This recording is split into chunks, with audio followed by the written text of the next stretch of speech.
Selamat pagi Bapak dan Ibu sekalian, apa kabarnya hari ini? Kayaknya baik, sehat, dan bahagia ya, apalagi disuguhi pemandangan yang luar biasa.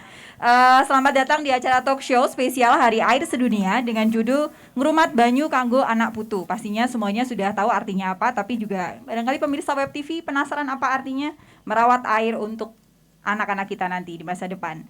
Saya Aldiana yang akan memandu bincang-bincang kita pada pagi hari ini. Dan saya ingin menyapa dulu karena tamunya cukup banyak yang spesial. Selain Pak Albar, matur nuwun sudah memberikan beberapa poin isu penting pada sambutannya tadi yang akan kita kupas pada diskusi kita di pagi hari ini.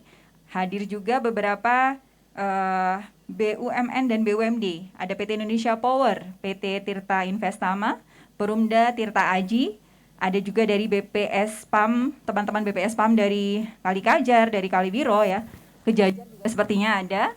Dan yang pasti hari ini kami mengucapkan terima kasih juga kepada PT Tambi yang sudah menyediakan tempat yang luar biasa dan juga rekan-rekan dari PT Bank Jateng atas dukungannya sehingga acara ini bisa terselenggara dengan baik. Dan kita juga ada tamu dari BKSDA Jateng, BBWS Rayu Opak, teman-teman Perhutani ataupun BKPH dari Wonosobo maupun dari Ngadisiono Kaliwiro, PT Geodipa Energi, dan juga ada Pak Camat beserta Bukades kalau tidak salah tadi mana ya saya lihat. Oh iya.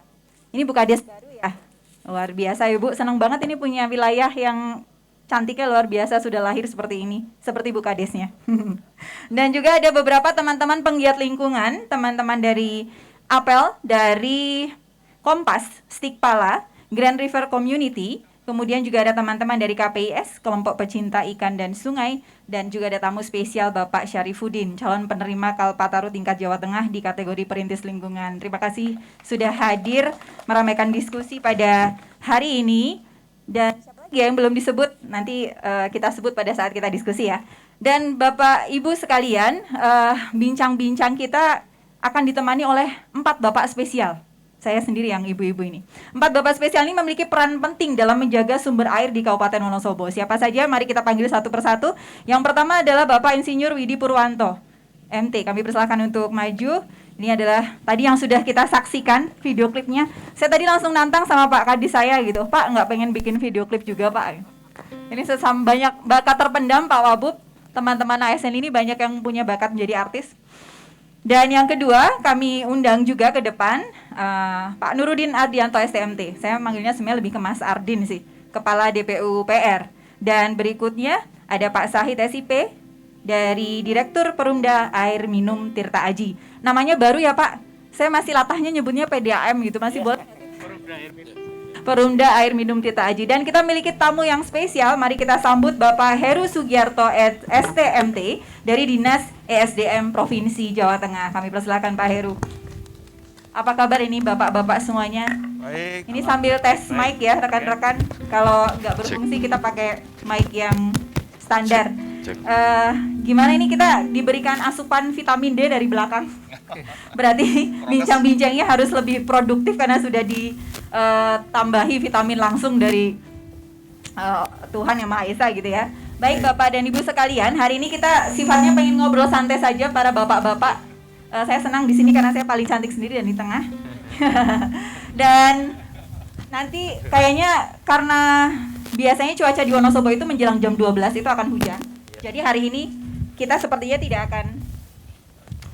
akan banyak materi yang dipaparkan, tetapi mungkin lebih banyak ngobrol-ngobrol saja. Nah sebelum itu tadi sudah banyak disebutkan oleh Pak Kabid di Dinas LH ataupun juga disebutkan oleh Pak Albar bahwa sebetulnya area imbuhan air yang dimiliki Wonosobo ini memiliki nilai yang sangat strategis dalam penyediaan sumber air.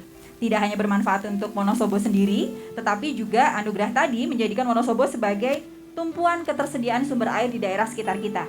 Terhitung 1.600 lebih mata air yang menjadi anugerah kabupaten tercinta ini. Tetapi kekeringan air ternyata masih terjadi ya. Beberapa fakta menyebutkan bahwa ada 71 desa kelurahan yang masih menjadi prioritas dropping air di setiap musim kemarau. Tadi juga disebutkan oleh Pak Albar. Dan mengeringnya beberapa sumber air ini tidak hanya berpengaruh pada kebutuhan air bersih saja sebetulnya, akan tetapi juga berdampak pada sektor pertanian dan bahkan yang hari ini sering terjadi, mulai muncul konflik sosial, rebutan mata air antar desa, antar wilayah. Nah, naiknya air tanah ke permukaan dan juga kekuatan tanah yang semakin memprihatinkan. Kemarin kita sempat survei berapa titik lokasi longsor ya, Mas Ardin ya. Dan juga tutupan vegetasi yang terus berkurang, ini semakin membawa kekhawatiran untuk kita semuanya. Sebetulnya berapa lama lagi potensi sumber air ini bisa dinikmati di masa depan? Tadi kalau Pak Altor menyebutkan hidup 3-5 hari tanpa air saja kita sudah tidak mungkin gitu ya.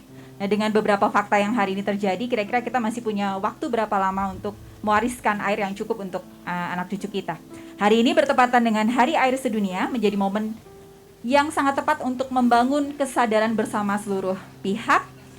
Menjaga air sama dengan menjaga kehidupan. Peduli terhadap sumber daya air adalah tanggung jawab setiap orang. Kita akan berbicara 2 poin utama saja sebetulnya Bapak sekalian. Bagaimana kondisi air di Kabupaten Wonosobo dan upaya apa yang bisa kita lakukan untuk mewariskan kelestarian air bagi masa depan. Jadi ada 2 topik utama itu saja yang akan kita perbincangkan hari ini. Tetapi namun sebelum bincangnya dilanjutkan, kita simak dulu tayangan video berikut ini yang menampilkan bagaimana sebetulnya sekilas data dan kondisi air di Kabupaten Wonosobo. Mari kita simak bersama.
Oke, terima kasih atas tayangan videonya. Saya pengen ngobrol dulu untuk topik kita yang pertama tentang data dan fakta sumber air di Wonosobo. Saya pengen ngobrol dulu dengan Pak Widi nih. Tadi kalau kita lihat video itu memang kita punya 1.675 sumber mata air ya Pak ya. Tapi kalau dilihat tadi di tayangan berikutnya itu juga menggambarkan beberapa daerah itu masih menerima dropping air pada saat musim kemarau. Sebetulnya kondisi lebih detailnya seperti apa Pak, kondisi sumber mata air di Kabupaten Wonosobo ini? Kok bisa kita masih punya 1.675, tetapi juga di sisi lain banyak daerah juga yang mengalami krisis air. Mohon diceritakan mungkin Pak Widi. Cek, ya. Terima kasih Mbak Dina. Jadi seperti yang kita lihat tadi di tayangan, ini sekilas memang kondisi real di Kabupaten Wonosobo terkait dengan suplai air. Jadi cukup memprihatinkan memang. Jadi ini mungkin juga terkait dengan isu-isu global terkait dengan perubahan iklim, climate change dan sebagainya. Tapi kita fokus di Kabupaten Wonosobo ini memang secara bentang lahan. Ini terbagi menjadi 2 daerah yang bisa kita pisahkan. Jadi di wilayah Wonosobo Utara ini memang merupakan satu cekungan air atau daerah catchment area air yang memang bisa kita lihat di situ bahwa sumber-sumber airnya itu sudah mulai berkurang. Ini untuk khusus yang Wonosobo daerah utara. Bisa kita lihat langsung di daerah-daerah Wonosobo utara ini justru ada desa-desa atau daerah-daerah yang berlimpah air.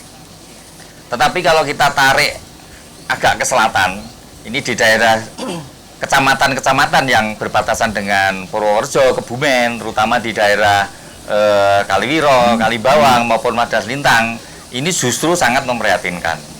Indikasinya apa? Ketika terjadi kemarau, ini betul-betul sumber-sumber air di sana itu memang betul-betul kering. Lah, hal-hal yang demikian ini tidak lepas dari apa yang namanya konservasi di daerah atasnya. Kita berharap bahwa sumber-sumber air yang kita konservasi ini bisa membantu daerah-daerah yang kering tersebut. Dan ini sudah kita lakukan, karena kalau misalnya masalah bicara air itu tidak hanya air saja. Ini masih ada kaitannya dengan forestasi, dengan deforestasi, berkait dengan budaya masyarakat, tingkah laku masyarakat, sehingga itu merupakan area-area yang memang harus kita konservasi lebih awal untuk adanya pengurangan mata air. Itu saja. Oke, terima kasih gambaran awalnya. Saya pengen ke Pak Heru nih. Setelah tadi kita lihat ada 1.675 sumber mata air, tapi kemudian memang pada beberapa titik, bahkan di daerah cekungan air tanah sendiri, itu memang kondisinya ada yang kering seperti itu. Kalau saya lihat di data, katanya ada 11,7% sumber mata air di Wonosobo yang mati atau rusak. Kalau menurut Pak Heru sendiri, sebenarnya ini sudah tanda bahaya atau sebetulnya Wonosobo masih oke, ini masih aman lah gitu. Gimana Pak Heru? Baik, tadi sudah disampaikan oleh Pak Kadinas LH, nggih. Jadi sebenarnya potensi Wonosobo itu cukup besar. Dari segi kriteria konservasi itu kalau kita lihat dari daya hantar listrik dari analisa lab sekitar 35 sampai 369 mikrosiemens per sentimeter. Sebagai gambaran, sampai dengan 1000 mikrosiemens per sentimeter itu masih aman. Sementara data di Wonosobo sampai cukup 370 atau 369 tepatnya. Artinya cukup aman. Tapi artinya kondisi Wonosobo sebetulnya masih cukup aman. Sampai berapa lama kira-kira? Hanya begini. Ini kan ada daerah-daerah tertentu yang memang kering. Nah, ini bagaimana kita distribusinya? Apakah nanti lewat PDAM atau tertentu?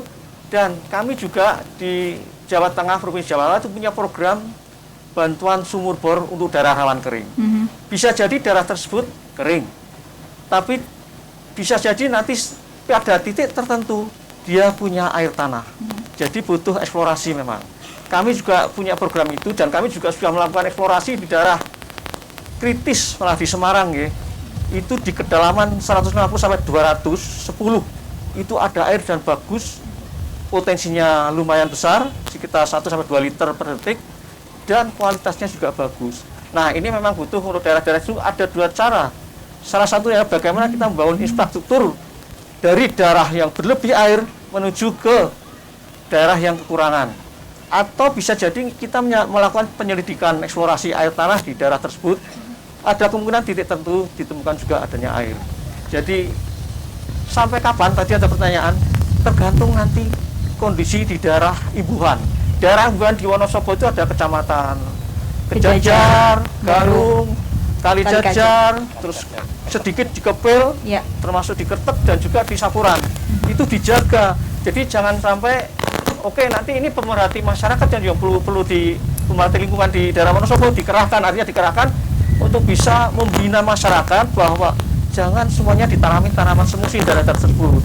Kalau bisa ya diimbangi dengan tanaman keras di mana akarnya menunjam ke dalam tanah sangat dalam. Itu yang perlu diutamakan. Sekarang aman. Belum tentu kedepannya seperti apa. Dan Wonosobo sebagai gambaran itu paling sedikit menggunakan air tanah. Semuanya dari air permukaan dari mata air. Nah, itu coba dipertahankan. Caranya gimana? Yaitu daerah imbuhannya dijaga agar tetap paling enggak sama seperti ini atau mungkin lebih baik lagi. Mungkin itu. Terima kasih Pak Heru. Jadi sebetulnya sumber mata air kita masih aman. Cuman memang beberapa permasalahan di Wonosobo ini adalah terkait dengan distribusi air. Karena kalau kita lihat daerah imbuhan itu juga hanya ada di area atas, agak turun sedikit ke bawah, sedangkan area kota dan sampai ke ujung Kalibira pada Sintang itu yang Selatan, memang ya. banyak yang mengalami krisis air tersebut ya. Dan beberapa hal yang sudah ditekankan oleh Pak Heru adalah di awal ini adalah sebetulnya yang terpenting sekarang kita menjaga daerah imbuhan airnya itu supaya kemudian sumber airnya itu tetap dalam status aman seterusnya. Nah, saya geser ke Pak Sahid nih yang setiap hari memproduksi air bersih, air minum untuk kita semuanya. Kalau menurut pandangan Perumda Tirta Aji sendiri, ini gimana Pak? Kondisi air di Wonosobo menurut kacamatanya Perumda air minum. Terima kasih. Assalamualaikum warahmatullahi wabarakatuh. Alhamdulillah tadi secara makro sudah disampaikan dari Pak Widi di Dinas LH dan dari ESDM Provinsi Mas Heru. Kami lebih ke actionnya ya, dan lebih banyak bergerak di sesuatu yang nyata. Hari ini kita alirkan, hari ini juga ditunggu sampai di tingkat pelanggan. Jadi untuk Perumda Air Minum Tirta Aji ini Wonosobo ini mengelola 33 mata air. Oke. Ya, kalau Pak Widi tadi 1675 dengan kondisi debit yang mungkin tidak semuanya layak untuk dialirkan menjadi sebuah sumber mata air. Kalau kita punya 33 dengan debit berada di angka 1.600 liter per detik dan ada idle capacity sekitar 400 liter per detik, 300 sampai 400 liter per detik. Jadi kondisi kita seperti itu, hanya ada disparitas antara musim kemarau dan musim penghujan cukup tajam ini akhir-akhir ini. Jadi disparitasnya berada di angka 30 sampai 40%. Sehingga yang sudah kita manfaatkan secara maksimal itu ada 30 mata air, sementara yang 3 mata air akan menjadi pelampung saja. Ini nanti kalau musim kemarau debit berkurang, baru itu akan kita alirkan ke sumber-sumber kita. Dan ternyata apa yang dibincangkan tadi bahwa sumber mata air itu berada di titik-titik yang tidak merata. Jadi kita yang paling banyak itu di Kejajar, Garung, dan Kertek. Yang ada tapi tidak banyak ada di Sapuran, Kepil, dan Wadas Mintang ada di sumbernya dari Perhutani. Ada, sementara daerah yang lain itu sangat Watu Malang, Pak. Ternyata Watu Malang juga cukup ada 4 mata air yang cukup besar. Tapi ada daerah-daerah bawah yang sama sekali tidak punya sumber mata air. Sehingga ketergantungan kepada daerah atas itu cukup besar. Kemudian interkoneksi antar cabang yang kita miliki juga luar biasa. Jadi ada satu cabang yang dialiri dari 8 mata air, Pak. Karena memang harus seperti itu. Sehingga pola trouble kalau di atas trouble, di bawah juga ikut trouble. Tapi kami sangat meyakini dengan pengelolaan yang lebih safe, lebih bagus. Dan kita kebetulan kalau yang di LH tadi belum tercatat secara real di water meter. Kalau yang kita sampaikan sudah tercatat real di water meter induk kami. Ada di brown gathering, ada yang di reservoir, berapa di situ keluar, kemudian terjualnya berapa, semuanya ada. Ya PR ke depan kita ada rasio NRW yang cukup tinggi. Rasio kehilangan air yang masih berada di angka 24%, baik itu di jaringan maupun yang ada di komersial kita. Ini menjadi PR yang luar biasa bagi kita. Kita ingin semuanya bisa berjalan dengan lancar, dengan ketersediaan air yang pada catatan kami sebetulnya masih mencukupi. Hanya mencukupi itu tidak mencukupi secara merata. Ya, yang dari Kejajar, Garung akan mengaliri kota Silomerto, Leksono, kemudian yang Kertek ke sana yang agak terlalu panjang pipa kita. Kita punya pipa itu 1.604 km, Pak. Ini lebih panjang dari tol Trans Jawa sebenarnya. Kalau dikatakan atau kita sampai ke Jakarta 4 kali baru pipa itu bisa tersambung. Jika saya pikir Bapak Ibu sekalian, mari kita terkait konservasi juga kita lakukan, kemudian terkait pembuatan sumur-sumur resapan juga kita lakukan. Kalau sumur resapan berada di sekitar mata air itu, tetapi untuk mata air tentunya kita seperti disampaikan Pak Wabub itu tidak berarti kita menanam di sekitar mata air itu. Yang sekitar itu kita tanam yang mata air lokal, Pak. Jadi kita punya mata air yang lokal dan regional, Pak. Kalau yang regional itu catchment-nya ada di Sindoro, Sumbing, Gunung Kembang, Gunung Pakuwojo, dan lain sebagainya. Sehingga untuk ke depan kita punya program pada saat pandemi juga sudah mulai menurun. Setiap ada pendaki gunung yang akan naik ke Gunung Perahu, gunung semuanya ya, Sindoro, Sumbing, akan kita berikan harus menanam pohon. bibit-bibit pohon akan kita taruh di di base camp yang ada. Insya Allah ini sangat membantu untuk generasi muda yang kemudian sadar tentang lingkungan. Kemudian untuk kami GSR-nya juga insya Allah tepat sasaran. Dan satu lagi Bapak Ibu sekalian, ini benar atau tidak, sebenarnya penghijauan akan lebih bisa kemudian menjadi abadi, hidup, tidak hanya pada saat pencanangan tapi dipelihara sampai kemudian menghasilkan. Mungkin yang kita hijaukan berada titik-titik yang di mana masyarakat itu punya kultur semacam itu. Misalnya kopi kemudian kita bangun menjadi kopi yang kemudian nanti bisa menjadi industri. Kemudian misalnya peternakan, nanti kita ada tanaman indigo vera, ada tanaman kaliandra dan lain sebagainya, yang tentunya itu dipotong tapi nggak pernah habis karena mereka membutuhkan. Sehingga pemetaan terkait dengan penghijauan ini juga harus tepat sasaran, tepat lokasi, dan tepat komunitas masyarakat yang ada di situ memang membutuhkan itu. Saya kira demikian Mbak Dina. Ya. Semoga cukup mewakili. Sudah lumayan mewakili. Jadi menurut PDAM sendiri sebetulnya untuk sekali lagi sumber mata air di Wonosobo sebenarnya cukup aman ya. Dan PDAM sendiri sebenarnya mengelola 30 sendiri itu memang jadi utama, dan 3 nanti sifatnya adalah sebagai pelampung. Yang menarik memang catatan dari Pak Zahid bahwa menambahkan sedikit poin soal konservasi, bahwa nggak bisa nih model konservasi sekarang asal yuk kita nanam di mana gitu ya. Tapi menyesuaikan dengan kultur setempat. Memang sekarang trennya lagi kaliandra, lagi tren ya Pak ya. Nggak pernah habis daunnya, diambil sebagai pakan, tapi dia juga sebagai tanaman penyangga tanah, itu juga cukup menjanjikan. Terima kasih Pak Said, nanti kita ngobrol lagi tentang PDAM. Nah, saya pengen ke Pak Ardin nih, yang dari kemarin kita monef ke beberapa titik karena longsor. Jadi kalau DPU sendiri kan memang tugasnya selain memang juga memfasilitasi sistem penyediaan air ya, artinya di daerah hilir, di daerah bawah, juga sehari-hari kan juga berurusan dengan sumber daya air terkait dengan sungai dan sebagainya. Kalau pantauan DPU PR sendiri, kondisi Wonosobo airnya seperti apa Pak Ardin? Dalam perspektifnya DPU PR. Terima kasih Mbak Aldiana. Ini saya ke bagian yang terakhir. Terima kasih. Terakhir tadi saya mencoba merangkum dari pembicara yang sebelumnya, data-data yang sebelumnya, dan saya di sini tentunya tidak hanya berbicara tentang penyediaan air, tetapi Dinas Pekerjaan Umum itu ada PR-nya, bukan pekerjaan rumah, tetapi penataan ruang. Jadi aspek tata ruang yang akan menjadi salah satu isu bagi kita semua, bagaimana ngerumat banyu kanggo anak putu. Nah, yang perlu kita sadari bersama bahwa ruang kita terbatas atau sumber daya kita tetap, tetapi pemanfaatnya bertambah. Tahun 80 jumlah penduduk Wonosobo berapa? Pada saat awal-awalnya PDAM tahun 80-an, jumlah penduduk Wonosobo hanya sekian ratus ribu. Pada saat itu PDAM kemudian mengandalkan mata air dan menambah mata air yang ada. Tadi mengambil dari 1.600 hanya 30 sekian yang dikelola. Tetapi hari ini yang memanfaatkan berkali-kali lipat. Nah, berkali-kali lipat. Artinya jumlah pelanggannya berapa Pak? 107.000. Kalau 1 SR kali 4 ya sekitar 400 sampai 500.000 perkiraannya yang menggunakan jaringan PDAM. Di luar itu masyarakat menggunakan jaringan air bersih berbasis masyarakat.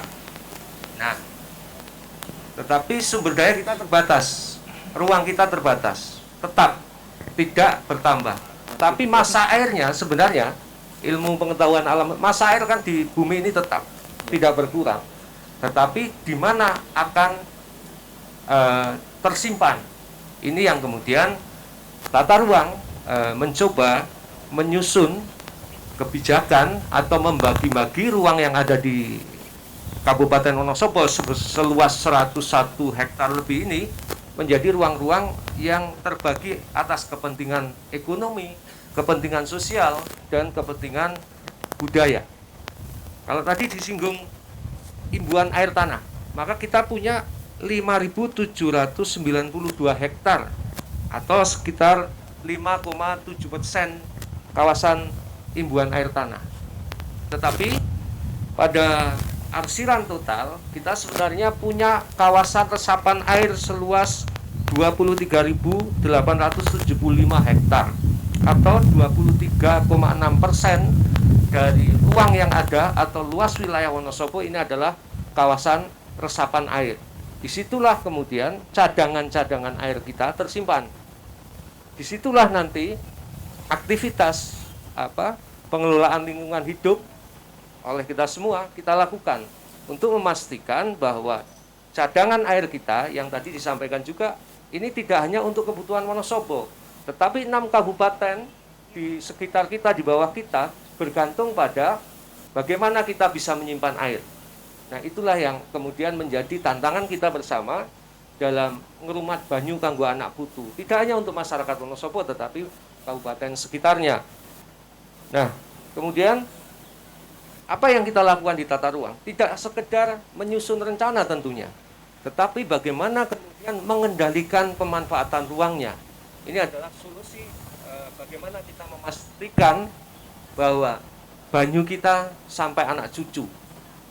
Tanpa kita bisa mengendalikan pemanfaatan ruang, maka tadi jumlah penduduk bertambah, ruangnya terbatas, potensi-potensi masalah lingkungan, masalah keterbatasan layanan, termasuk air, akan menjadi masalah kita di kemudian hari. Tadi disinggung Pak Heru, rekayasa teknologi juga diperlukan. Kalau selama ini PDAM hanya bergantung kepada sumber mata air, ground catering, air reservoir, maka hari ini kita tidak bisa berhenti pada teknologi yang seperti itu. Embung sudah menjadi salah satu pikiran kita, bagaimana cadangan air itu kita siapkan. Karena sekali lagi, kita diberi anugerah oleh Allah untuk mengelola lingkungan ini, termasuk dengan bagaimana kemampuan, keahlian, dan kemampuan kita untuk merekayasa. Alam ini kita kelola dengan rekayasa-rekayasa tadi. Tidak bisa kita berhenti hanya mengandalkan mata air. Ketika ada salah satu desa, salah satu wilayah yang kemudian tidak tersedia mata air, yang paling parah adalah begini. Justru di kawasan-kawasan imbuhan air tadi, di situ titik-titik kritis air. Karena penduduknya di atas, mata airnya di bawah. Beberapa di Kecamatan Kejajar, di Kalibawang, masalahnya adalah itu. Airnya ada, tetapi di bawah pemukiman. Maka rekayasa teknologi itu yang kemudian harus kita lakukan. Kami di Dinas PUPR berbasis masyarakat justru hari ini tantangannya adalah di mana kesulitan menyediakan air bersih tadi dengan teknologi harus dengan pompa. Tidak bisa lagi mengandalkan mata air, gravitasi, karena sumbernya ada di bawah. Beberapa titik sudah kita lakukan pengeboran. Ada satu titik yang sudah kami bor sampai 100 lebih, tidak keluar. Tidak muncul. Sigedang ini adalah sumber mata airnya PDAM. Ya. Tetapi Sigedang rawan air. Karena mata airnya ada di bawah desa. Kami ngebor lebih dari 120, berkali-kali ngebor tidak keluar. Ini adalah tantangan-tantangan bagaimana kita rekayasa teknologi, bagaimana kita memanfaatkan alam ini dengan sebaik-baiknya untuk sebesar-besar manfaat masyarakat. Saya kira itu Mbak Aldiana. Oke, terima kasih Mas Adin sudah memperlebar isu juga. Kalau berdasarkan pantauannya DPUPR ini sebetulnya kita juga memiliki potensi 23% wilayah Wonosobo ini merupakan daerah resapan air. Artinya selain kita juga punya daerah imbuhan yang lumayan, kita juga memiliki 23% daerah resapan air. Dan memang dalam kondisi hari ini semua sumber mata air itu aman. Tantangan terbesar kita saat ini adalah memang cakupan distribusi air ini yang tidak merata dan tidak bisa mengandalkan hanya sekedar dengan teknologi gravitasi, tapi memang harus menggunakan rekayasa teknologi yang lain. Nah, termasuk nanti kita juga akan ngobrol lebih dalam lagi bagaimana pengendalian tata ruang, karena berarti potensi-potensi 23% ini kan yang harus kemudian kita jaga terus, dan dari hari ini kita kendalikan seperti apa. Nanti kita ngobrol lagi lebih lanjut dengan Mas Adin. Saya pengen ke Pak Heru lagi. Tadi sempat kita sebutkan di awal, disebut oleh Mas Ardi juga bahwa ada daerah-daerah imbuhan air yang berada di Kejajar. Ini seperti Dusun Sikato ya kalau tidak salah di Desa Sigedang. Ini dia termasuk salah satu daerah prioritas dropping air. Pak Heru mungkin bisa mengeksplor lebih jauh lagi kalau kita mau mengamati secara ini ya, maksudnya secara kondisi geologi dan juga hidrogeologi ini, gimana sih sebetulnya penyebab krisis air pada daerah atas, maksudnya lebih ditajamkan lagi pada daerah Kejajar dan lain sebagainya, dan juga daerah yang bawah, Wadah Selintang, Kalihiro, Kalibawang. Mungkin kita bisa diberikan gambaran lebih detail Pak, penyebab krisis air pada daerah-daerah ini kan pastinya akan sangat berbeda ya. Ini seperti apa Pak Heru? Mungkin bisa diceritakan.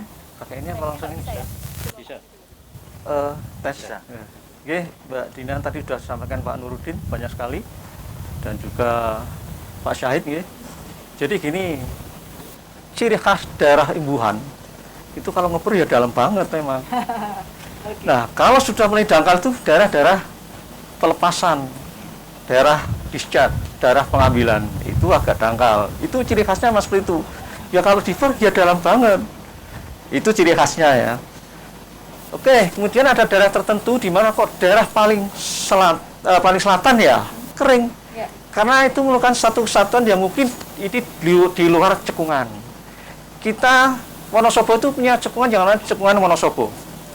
Cekungan air tanah Wonosobo itu potensinya untuk air tanah dalam ya, artinya lebih dari 40 meter, itu 7,6 juta meter kubik per tahun.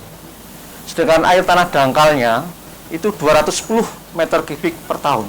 Dan itu masih mencukupi. Tapi ya itu tadi, distribusinya pertama tidak merata. Terus, kalau ini tidak dijaga dengan perkembangan masyarakat, pertumbuhan ekonomi, seperti disampaikan Pak Nurudin tadi, sementara kalau daerah ibunya berkurang, ya itu bukan tanda harus waspada. Artinya itu dijaga tetap, kalau bisa diperbaiki lebih baik lagi daerah ibuan. Jadi itu teknologi itu penting. Tadi teknologi dan juga debit mata air yang cukup, di mana itu bangunan brown capturing. Brown capturing itu penangkap mata air, itu ada overflow. Itu ada kelebihan yang terbuang cuma. Iya. Tadi kami sudah bincang-bincang dengan Pak Syahid gitu. Jadi itu bagaimana itu memanfaatkan air yang mengalir. Jadi kalau digambarkan kita bertebaran mutiara dan emas, tapi sebenarnya nggak tahu gimana cara mengambil dan mendistribusikannya. Karena kalau overflow itu dinaikkan, di mana titik keluarnya air, overflow di atas, nanti mata air akan hilang, akan berpindah. Nah ini teknologi ini yang perlu, tadi sampaikan Pak Nurudin. Ini bagaimana kita di daerah lumbung air, tapi ada daerah yang kering. Nah, itu yang perlu kita pikirkan, teknologi. Mungkin dari kalau dari Dinas ESDM Provinsi sendiri Pak, boleh nggak sih kasih bocoran-bocoran referensi-referensi teknologi atau mungkin peluang? Tadi kan kalau dari PDAM CSR-nya bisa untuk ini mumpung sekalian kita tembak Pak Albar. Barangkali kita bisa banyak belajar dari Dinas ESDM maupun referensi daerah kabupaten lainnya. Jadi, atau mungkin justru Dinas ESDM sendiri punya program sebetulnya untuk membantu permasalahan Wonosobo. Dinas SDM punya program, karena kami kan di air tanah ya, kalau air permukaan kan di PUPR, mungkin teknologinya lebih pintar dari PUPR. Kalau dari air tanah, kita punya namanya program eksplorasi ya. Dan juga program bantuan sumur bor untuk daerah rawan kering. Nah, itu kita perlu selidiki dulu sebelum memberikan bantuan. Kita cek, kita kaji, sehingga kita di mana sih kita tahu titiknya yang paling tepat di mana. Itu pun belum tentu juga, karena kondisi dalam tanah kami tidak tahu. Kami pernah mengebor 3 kali pengeboran di daerah rawan kering, Bang. Daerah retensi air di Blora. 3 kali ngebor tidak berhasil. Akhirnya sudah, karena berarti potensinya nggak ada. Nah ini kita perlu melakukan eksplorasi air tanah. Eksplorasi air tanah yang cukup detail, artinya kita bisa mengetahui di mana sih sumber air yang paling tepat yang ada, terutama yang daerah rawan kering tadi. Belum tentu juga, ada kadang-kadang bukan daerah cekungan ya, daerah non cekungan. Artinya non cekungan berarti tidak ada air tanah. Tapi daerah tertentu, titik-titik tertentu di posisi titik-titik tertentu ternyata ada. Nah ini yang perlu kita kembangkan lagi untuk eksplorasi yang lebih detail lagi. Jadi seperti itu. Oke, ini dari Dinas SDM banyak menyampaikan ada bocoran-bocoran program, tinggal ini keluar dari konteks sedikit. Ini persoalan birokrasi nih kemudian di Kabupaten Wonosobo. SDM ini sekarang menjadi urusannya siapa setelah semua urusan dikotak-kotakan dengan rapi Jadi dan kemudian perlu kami sampaikan SDM-nya juga ya, hilang. tambahin nggih. Boleh Pak, silakan. Karena di daerah itu sudah nggak ada SDM lagi karena Iya, udah betul. kewenangan nggak ada. Tapi begini, Nanti saya mau nembak Pak Wakil aja, tugas ini mau diserahkan ke siapa? mulai- Pak Wakil saya beri waktu untuk memikirkan dulu nggak apa-apa. kan masih ada musrenbang. Masih ada musrenbang, nanti bisa usulan dari situ.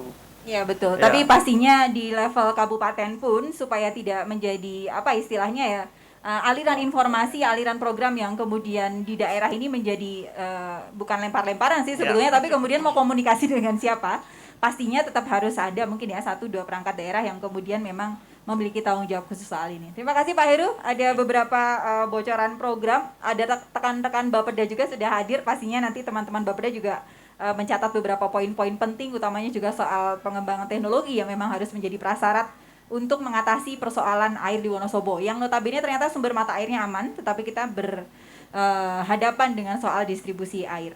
Saya pengen ngobrol lagi dengan siapa nih? Dengan Pak Sahid ya. Kalau di Wonosobo sendiri ini kan kita ingin memperdalam lagi persoalan masalah airnya nih kalau di cakupan layanan PDAM sendiri. Ini kan memang beberapa daerah itu langganan mati nih Pak, apalagi kalau musim kemarau. Ini kira-kira dari PDAM sendiri ini analisanya seperti apa Pak dari beberapa daerah yang memang langganan mati? Kami sendiri mengelola lapor book juga Pak, aduan masyarakat. Ini kalau kita lihat ada beberapa repetisi pengaduan masyarakat pada daerah-daerah tertentu, daerah Kedewan, Kertek dan lain sebagainya. Menurut Pak Said sendiri analisanya seperti apa sih di PDAM ini? Terima kasih Bapak Ibu sekalian. Sekali lagi ada beberapa hal yang menarik sebelum saya menjawab terkait beberapa wilayah, beberapa lokasi kalau kita sebut itu DMA Pak. Jadi Perumda Tirta Aji itu seperti pemerintahan Pak. Jadi kalau di pemerintahan itu ada bupati, camat, lurah dan lain sebagainya, kita juga ada dirut, di bawahnya ada DMA, ada Yuna, ada DMA, ada sub DMA, sehingga kita atur secara rapi aliran air sumbernya dari mana kita arahkan ke sana ada. Ya terkait pemanfaat teknologi tentunya saya termasuk direksi yang tidak risih untuk melakukan perbuatan rekayasa teknologi semacam itu meskipun situasi saat ini sumber mata air kita masih cukup. Jadi kita terus terang di antara saya 2 tahun ini nggak pernah memanfaatkan pompa kita Pak Witi, Pak Ardit. Artinya pada saat saya berada di PDAM dikaruniai musim penghujan lebih panjang daripada musim kemarau. Sehingga yang berada di lokasi Mangli itu sebetulnya kita sudah pakai pompa juga untuk menolong kota pada saat situasi kritis. Cuma ternyata 2 tahun ini nggak pernah kita manfaatkan. Artinya situasinya nggak terlalu kritis. Dan cadangan itu termasuk upaya kita untuk menambah supply pada saat situasi kritis. Sehingga insya Allah kota ya Garung, Mojo Tengah kota masih dalam kondisi yang cukup aman. Hanya kami harus mengakui bahwa kita pelayanan yang 24 jam itu hanya berada di 93% pelanggan. Yang 7% memang karena elevasi dan lain sebagainya kita nggak memungkinkan untuk 24 jam. Dan kelemahan kita lagi, kita kalau Pak Asardin tadi berbicara embung, sebetulnya kalau kita reservoirnya lebih banyak juga ini overflow-nya masuknya ke reservoir Pak. Jadi siang digunakan, malam pada saat tidak digunakan, air itu akan tertampung di reservoir. Sehingga untuk program 2022-2023 ini kita akan membangun beberapa reservoir dengan kapasitas yang cukup tinggi. Dan saya akan meninggalkan tradisional juga Pak. Ternyata pakai cor dan lain sebagainya ternyata membuat kualitasnya juga nggak terlalu terjaga. Kita pakai pabrikan Australia nanti, ini kita lagi berhubungan yang semuanya sudah knockdown Pak. Jadi tinggal pasang, kita mau mintanya 750 meter kubik, mau 1500 meter kubik, kita tata dengan lebih baik, di samping indah juga presisinya jauh lebih baik. Sehingga upaya-upaya ini terus kita lakukan dalam rangka untuk membangun peradaban air yang lebih baik, terutama di sisi yang dilakukan oleh BUMD. Karena saya ini membantu Pak Kepala Dinas PUPR Pak. Iya, artinya PUPR itu ngelola yang lebih luas lah. Ada Pamsimas, ada ya, yang paling sulit-sulit itu dikelola Mas Nasim. Kalau itu sudah semuanya terfoto dengan baik. Wong setiap setiap bron, setiap reservoir kita sudah ada water meter induk, sehingga membacanya jauh lebih presisi yang terkait itu. Jadi yang kita sajikan termasuk mungkin nanti Mas Adin kalau memerlukan data, kita punya pelanggan yang sudah titik koordinatnya pasti, Pak, sehingga pada saat kita punya aplikasi, kepala cabang mengatakan bahwa saya 24 jam semua, 24 jam pelayanan semua, nanti akan saya tanyakan ini tekanan di titik sini berapa, kemudian flow-nya berapa, begitu saya masukkan nanti rumah ini nggak mungkin mengalir, Pak. Sehingga sekarang sudah nggak main-main, ini kepala cabang juga akan berpikir keras sebelum saya tanyakan mau jawab, jika harus punya data yang pasti. Kemudian termasuk billing system kita, mungkin seluruh Indonesia Wonosobo yang sudah membuat billing system yang kita kelola secara mandiri, tidak pakai konsultan, tidak tergantung yang lain. Sekarang membuat situasi tunggaan menjadi semakin kecil, Pak. Karena sekarang kepala cabang seperti di atasnya itu ada CCTV-nya. Karena begitu saya bel tunggaannya yang sebelah sini, DMA sini masih berapa, betul salah sudah langsung. Di sini sudah ada kok, datanya semuanya ada. Jadi upaya-upaya itu terus kita lakukan. Hanya memang tadi yang sekitar 6-7% kita akui belum 24 jam. Dan untuk masyarakat kota kami mohon maaf ini yang berada di Jarak Sari, kemudian Sidomulyo, Singkir, dan lain sebagainya, kami lagi berkolaborasi dengan Dinas PUPR terkait program Kotaku. Jadi Kotaku ini kami 24 jam, Pak. Jadi pasti jam 20.30 pasti status saya mengatakan ada perbaikan sampai pagi berikutnya mesti belum selesai. Nanti selesainya sekitar jam 9. Tapi saya berterima kasih ke depan mungkin PUPR juga bisa menggandeng kami di daerah-daerah misalnya Jalan Ahmad Yani kalau ada proyek macam ini, karena dengan kami berkolaborasi dengan PUPR ini, satu, saya nggak bisa memasang yang 6N, sekarang jadi bisa masang yang 6N, Pak. Sehingga yang ke selatan insya Allah nanti akan lebih lancar pasca ini. Kemudian saya tidak pernah mengetahui yang sebelah kanan itu ada bocoran, karena diaduk-aduk jadi bocorannya ketemu semua, Pak. Jadi dari Muntang sampai warungnya Pak Aryati itu, yang sate, ya ini itu sekarang yang kanan itu sudah kita perbaiki semua. Artinya program pemerintah ya sesuai teori, kita sering belajar di universitas mengatakan telepon, listrik, ledeng karo dalan ki kudune bareng-bareng. Nah ini wujud yang bareng-bareng, Pak. Alhamdulillah Telkom bersama, kita bersama, dan insya Allah pasca proyek Kotaku ini apa yang dikeluhkan masyarakat kota akan jauh lebih baik. Karena pembawa airnya jauh. Kemarin pembawa airnya 4N semua, Pak. Nah, yang 4N kita ganti 6N, berarti dinaikkan sekitar sepertiga ya. Sepertiga dari itu saya pikir dengan air yang nanti kita pasok semua, dan antara ada interkoneksi antar zona utara, zona tengah, zona selatan, nanti kan kita buat interkoneksi. Tapi PR-nya hanya yang di Jalan Ahmad Yani ya. Saya punya dari Trio sampai ke Honggoderpo yang pojok itu, sebenarnya kalau ada proyek itu nanti dengan senang hati saya akan melibatkan diri dengan PUPR. Artinya semuanya kan sudah gratis tuh, Pak. Saya tinggal masang, Pak. Inilah namanya kolaborasi, ya, bukan persaingan, kolaborasi. Dan saya yakin Bapak Ibu sekalian, mohon maaf ini untuk Kertek juga ada titik-titik tertentu yang memang ada kendala. Tapi yang untuk Kedewan setelah lapor BUP, saya ganti alirannya, Pak. Jadi sumber airnya yang tadinya kita ambil dari Kaliyogo, ini kita ambil dari yang Sumber Sari. Tapi ini hanya pertolongan pertama, Pak. Pertolongan berikutnya, kami lagi proses eksekusi terkait mata air yang debitnya cukup besar yang berada di seputar Kertek. Nggak usah sebutkan dulu ya, Pak Camat ya.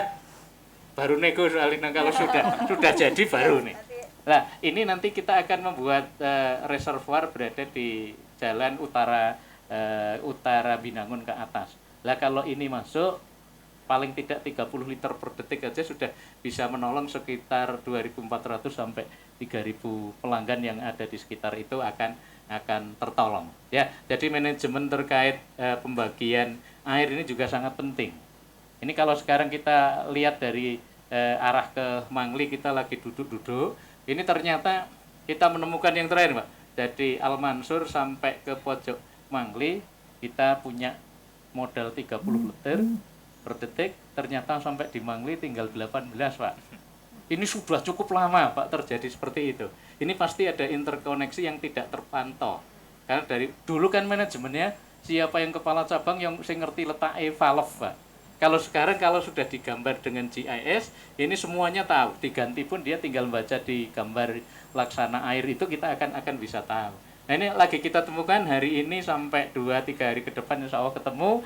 Ini akan membantu saudara-saudara kita yang berada di Bumi Roso, Drewel sampai Timbang, Pak. Sampai Timbang akan memperoleh air yang mencukupi karena harusnya cukup, tapi kok berhenti di mana juga belum bisa kita deteksi. Tapi sekarang sudah terdeteksi titiknya pada radius sekitar 200 meter. Jadi kita juga termasuk PDAM yang cukup Pak, cukup modern sebetulnya.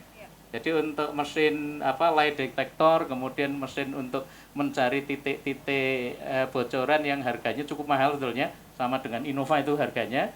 Ini kita dibon biasanya Pak, Cilacap, Temanggung dan lain sebagainya pada saat akan menemukan bocoran kita satu tim ke sana untuk membantu itu. Oke, saya kira demikian Mbak. Jadi insya Allah untuk kemacetan, kematian yang berada di pelanggan yang 7% terus kita coba kelola dengan baik, kita carikan jalan keluar yang terbaik, tentunya dengan rekayasa aliran. Dan saya menyampaikan bahwa kalau ingin belajar tentang gravitasi terkait PDAM, mungkin gravitasi terbesar di Wonosobo. Dan kalau ingin melihat yang biaya energinya paling kecil ya di PDAM Wonosobo. Karena begitu pakai pompa, biayanya 1 miliar sebulan, 24 miliar, tidak laba tapi malah jadi rugi. Oke. Saya kira demikian, terima kasih. Assalamualaikum warahmatullahi wabarakatuh. Waalaikumsalam. Terima kasih Pak Said sudah mulai menggunakan teknologi, bahkan tidak hanya di teknisnya saja, tetapi juga di manajemennya sudah. Jadi Pak Ardin yang sulit-sulit bisa mulai digeser juga sepertinya ke sebelah kanan. Tadi bocorannya Pak Ardin, aku sulit-sulit nggak profit, kalau PDAM sulit-sulit dapat profit gitu Pak. Jadi saya jembatani ini keduanya, silakan mana yang sulit-sulit akan digeser, tapi nampaknya PDAM memang sudah gaspol ya. Jadi mungkin siap untuk menerima tantangan-tantangan baru. Pak, Itu perjuangan saya untuk itu. oh gitu. Oke. Jadi jangan yang enak-enak aja. Yang sulit-sulit gitu ya. Tadi beliau sudah memaparkan dengan epik sekali bahwa berbagai macam perbaikan dan upaya PDAM memperbaiki performanya, dan juga sudah mulai menggunakan teknologi yang sekarang udah nggak bisa macam-macam lagi nih. Lihat beberapa saluran yang tidak terkondisikan, tagihan dan lain sebagainya, tagihan tunggakan dan sebagainya. Pak Albar, DPUPR dan PDAM ini termasuk dalam rating top 10 gitulah ya, aduan masyarakat. Tetapi mereka berdua juga yang responnya sangat cepat dalam penanganan. Jadi mungkin memang karena dua topik jalan dan air ini menjadi pelayanan dasar. Tapi terima kasih Pak Sahid dan juga Mas Ardin ini, beliau berdua termasuk dua instansi yang juga cepat dalam hal penanganan pengaduan masyarakat. Oke, topik pertama kita sudah cukup mengkupas bagaimana data dan fakta permasalahan di air di Kabupaten Wonosobo, termasuk juga sudah muncul beberapa rekomendasi apa yang harus kita lakukan ya. Jelas bahwa memang sekali lagi sumber mata air kita sebetulnya masih dalam kategori aman per hari ini, tetapi tidak kemudian kita tidak melakukan apa-apa karena ini memang kebutuhan yang terus-menerus, dan yang paling susah adalah bagaimana kita mengendalikan supaya tidak ada aksi-aksi yang berdampak terhadap pengerusakan dan sebagainya akan mengganggu potensi debit air itu sendiri. Kita akan lanjut ke segmen yang kedua yang akan membahas bagaimana upaya mitigasi terkait dengan kawasan sulit air dan juga bagaimana jangka panjangnya terkait dengan konservasi. Akan tetapi mari kita simak video. Video ini adalah beberapa tangkapan pendapat warga tentang kondisi air di desanya masing-masing. Mari kita simak bersama video berikut ini.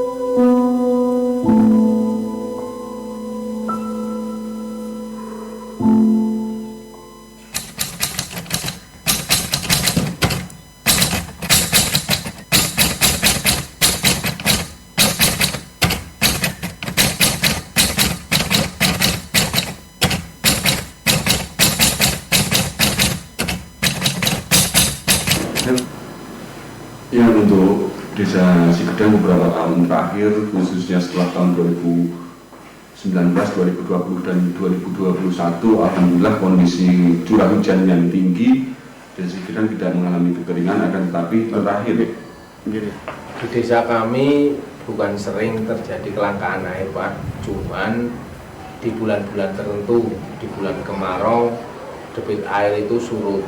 Jadi memang warga kadang kekurangan air, apalagi kemarau panjang. Benar sekali, di desa kami sering terjadi kekurangan air bersih, terutama pada saat musim kemarau di titik-titik tertentu, antara lain di Dusun Lemiring, Dusun Gedongan, Dusun Belawong, maupun Dusun Pukiran.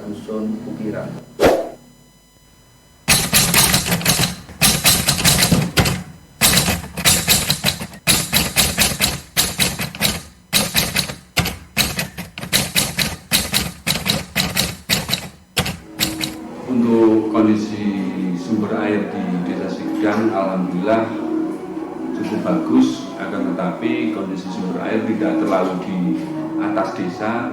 Beberapa dusun, khususnya Dusun Sikatok dan RW 4 serta RW 1 Desa Sigedang, ketika di musim kemarau sumber-sumber air yang digunakan selalu mati. Sebenarnya di desa kami masih ada beberapa sumber mata air, namun berfungsi pada saat musim hujan saja. Ketika pada saat musim kemarau, airnya mengering.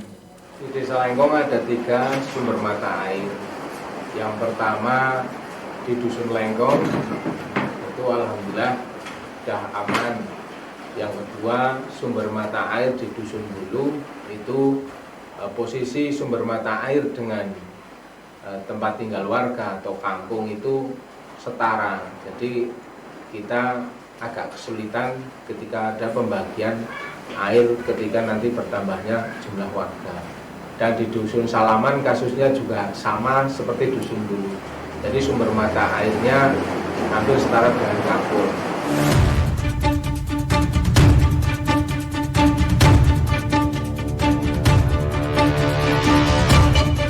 Terakhir kali di tahun 2019 kami meminta bantuan dari rekan-rekan BPBD untuk memenuhi kebutuhan air bersih, sampai dikirim beberapa tangki air untuk kebutuhan air bersih hampir setiap hari. Bahkan kami bersama masyarakat menggunakan tangki-tangki secukupnya mengambil air dari wilayah Tambi untuk distor ke Dusun Sikatok. Untuk mencukupi kebutuhan air pada waktu kelangkaan air atau debitnya surut, warga biasanya per rumah itu menggunakan bak yang lebih besar. Tapi untuk kebutuhan Lengkong itu sudah ada Pamsimas di tahun 2020, jadi kita bisa menggunakan air yang tersimpan di bak penampung tersebut. Ketika terjadi kelangkaan air, masyarakat kami kebanyakan mencari solusi, yaitu istilahnya ngangsu pada sumber-sumber mata air di sekitar, kadang sampai ke desa tetangga. Adapun untuk masyarakat tertentu yang tidak memiliki armada angkutan, dia akan mencari bantuan ke tetangganya yang masih memiliki sumber mata air dari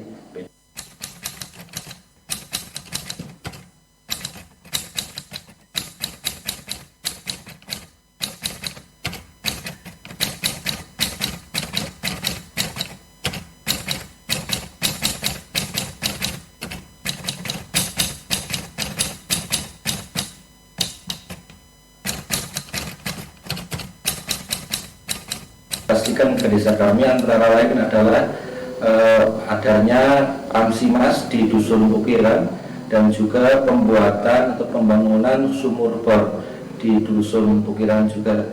Alhamdulillah itu sedikit memberikan manfaat bagi masyarakat sekitar yang kekurangan air. Juga pada saat-saat tertentu dari BPBD juga mengadakan dropping air bersih dengan armada mobil tangki air bersih pada saat-saat kekeringan. Untuk bantuan dari pemerintah yang dalam bentuk air bersih itu tidak, cuman kita warga Desa Lengkong dapat bantuan dari pemerintah itu melewati program, yaitu ada program Pamsimas, program air bersih dan yang lain. Alhamdulillah kita sudah bisa. Desa Sigedang pertama tahun Tadi adalah 2000. cerita dari 3 desa, desa Sigedang, Kejajar, kemudian desa Lengkong, Garung, dan juga yang terakhir ada desa Ngalian. Mereka bercerita soal bagaimana kondisi air dan bagaimana Apa yang dilakukan oleh mereka ketika mengalami kekurangan air pada masa-masa tertentu? Saya ingin ngobrol ke Pak Widi dulu nih. Apa saja sih Pak sebenarnya langkah-langkah konkret yang sudah dilakukan oleh kita PMK Wonosobo untuk mengatasi kelangkaan air yang biasanya melanda pada saat musim kemarau? Ya, tadi kita lihat ya, jadi kelangkaan ini sudah terkait dengan kebutuhan air. Coba dengan kebutuhan air yang kami artikan bahwa ini adalah pasca produksi. Jadi mereka atau secara perorangan maupun kelompok di desa itu menggunakan air. Nah, tugas kami terkait dengan kelangkaan air ini tentunya justru kita bergerak di perannya. Bagaimana sumber-sumber air ini masih bisa berfungsi, kemudian bisa dimanfaatkan oleh masyarakat. Makanya tema kita di sini adalah ngerumat banyu itu dalam arti sesuai dengan tugas dan fungsi Dinas Lingkungan Hidup itu adalah konservasi. Bagaimana kita melihat mengantisipasi ketika sumber air ini makin menurun debitnya atau sumber air ini tadi yang harus dikelola menggunakan teknologi. Nah, konservasi kita tentunya kita yang pertama adalah sudah kita petakan area-area yang mana harus kita konservasi, harus kita penghijauan, harus kita jaga dari erosi, kita jaga dari adanya humus penyerapan air. Nah, ini yang akan kita push sehingga kita mendukung dari produksi air itu sendiri. Karena kebutuhan air seperti yang disampaikan tadi secara individu jelas, tadi dijelaskan bahwa tubuh kita itu 65-70%. Kemudian untuk masyarakat ini tidak menyangkut masalah kehidupan itu sendiri, tapi juga menyangkut kemanusiaan. Kemanusiaan tentunya banyak sektor, ya ekonomi, politik, budaya, sosial dan sebagainya. Ketika air ini menjadi isu yang sangat strategis, ini akan memengaruhi hal-hal tersebut. Sehingga pada momen-momen seperti inilah akan saya tarik ke belakang sendiri, isu-isu untuk kelangkaan air, masalah-masalah air ini sudah menjadi isu global. Sehingga pada tanggal 22 Maret seperti ini hanya seperti mengingatkan. Ini sudah dicanangkan di PBB sejak tahun 1992 akan adanya kondisi-kondisi yang nantinya bisa ada pengurangan debit air.